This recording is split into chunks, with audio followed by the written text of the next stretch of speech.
Hello guys, this is part 2 of my Fisher VCR, and by part 2 I mean the bottom side. It's currently rewinding a tape, because it was near the end, so I'm gonna let it rewind. Well, I'm gonna talk about this VCR. This VCR was when they were built like a tank. Unlike the late 90s to 2016, they were not as durable, but by 2006 and around 2007-ish, that's when VCRs went downhill big time. Because all that's left were Funai ones, and there was other ones, but they were flimsy as well. But some early 2000s and late 90s VCRs are pretty good. The Sony SLV N81 was built in the early 2000s. It's a really good VCR, but I had to give it away because someone needed it. But it wasn't Sabres related, so don't ask me that. So this VCR is really well made. The bottom mechanism is really interesting. You can see there's a bunch of gears, the loading motor, the cam gear. You can even see the mode switch turn. And there's 2 gears down there, and I think one of them controls tape guide gears. You can see some, a little bit. That's the idler clutch. I don't know if that's the idler tire, or I don't know what that thing is. Okay. I think that controls the idler tire. Up, it's done.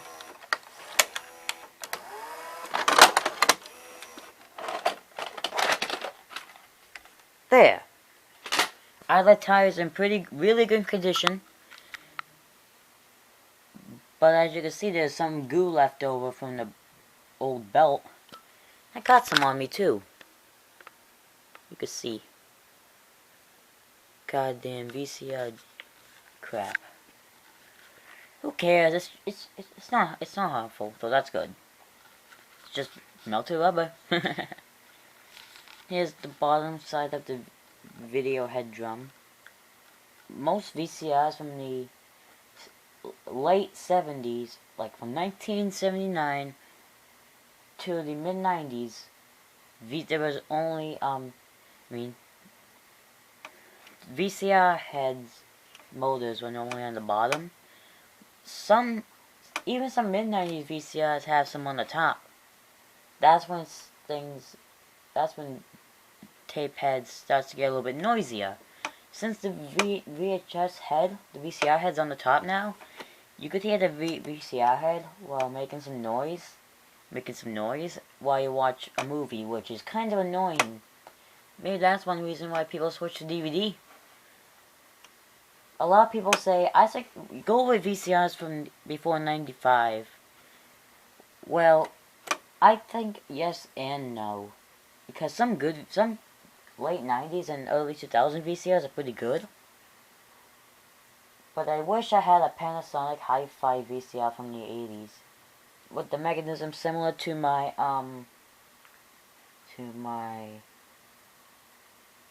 yeah, the old Panasonic I used to have. Remember that? The 2700B? PV? 2700B? That was a really good unit. Until the circuit board, there was pulled a short circuit on, I don't know what happened. When I was going to the bathroom, the display was off, and it was still plugged in. I was just using it for a few minutes, and then it just died. It was a power supply problem. I couldn't even fix it. So I had to throw it out. I didn't even want to. I mean, if it was still working, I would have kept it. Can't find those anymore. I can't find them a lot. Now, they're rare. Or at least a G-Deck. I mean, G-Deck was basically just all gear driven. There's no loading motor except for the capsule motor that does everything. So why are we talking about the other VCRs? Let's talk about this Fisher. this is a pretty well built VCR that from the mid 80s. Like I said, there's no rewind or fast forward feature. Well, I already showed you the one because I was rewinding a cassette. For the bottom, but I did show you the top too. I gotta get the original remote for this. I like this VCR somewhat. There's some cons too. No digital tracking, just tracking knob. Should see. People had to get up their lazy asses and turn the knob if you want to adjust the tracking. A lot of people hate that. But since we got newer VCRs like this one, I'm using my RCA VCR-4000 monophonic forehead. And you must be wondering, if you noticed that I used to use that RCA VCR, that there was always tracking problems, and it wasn't dirty. It was like, when I was watching a lot of tapes, it does it with all tapes. It just doesn't work anymore. It won't track anymore. And there's no manual tracking feature. I didn't touch anything in that VCR. I gotta find another hi-fi unit. But this one's pretty good for now. So, now let's get to the bottom. Here are the tape guide gears. The leveling motor drives this gear. Drives this one gear. That drives another gear. The next gear. That controls the main cam gear. Main cam gear controls that gear. That controls that gear. The mode switch, I think. I think that's the mode switch gear. And the tape guide gears. You cannot see them really well because there's a metal plate. Don't remove them. I think it will just destroy the VCR. You shouldn't do that. See, it's kind of sticking too, but it's nothing to worry about. The belt.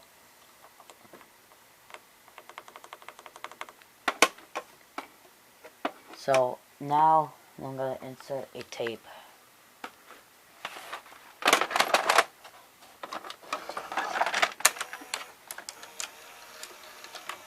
Ah, man, I did it at the wrong time. Let me try this again. Let me do it again.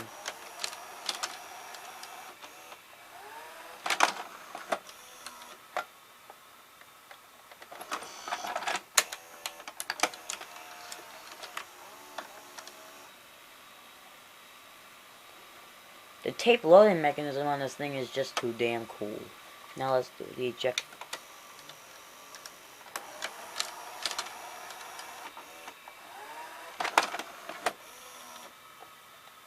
Now let's zoom in on the loading motor and cam.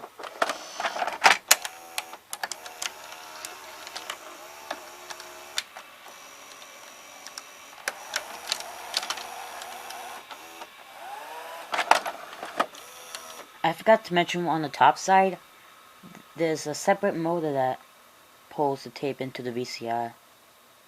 Just like my NEC. Now let's look at the mode switch.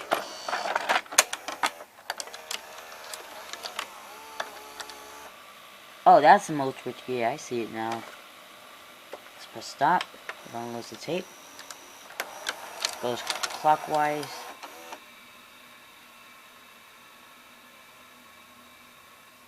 Now let's see if you can see the tape guide gears a little bit.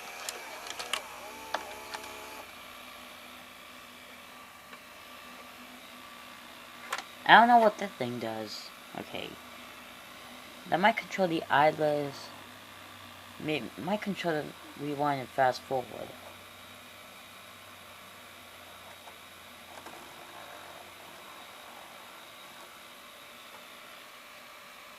Now, let's watch it eject one time. One more time.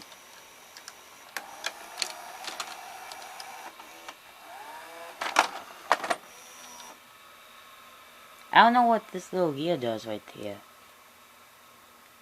And I obviously put some white lithium grease on those gears. Just a little bit.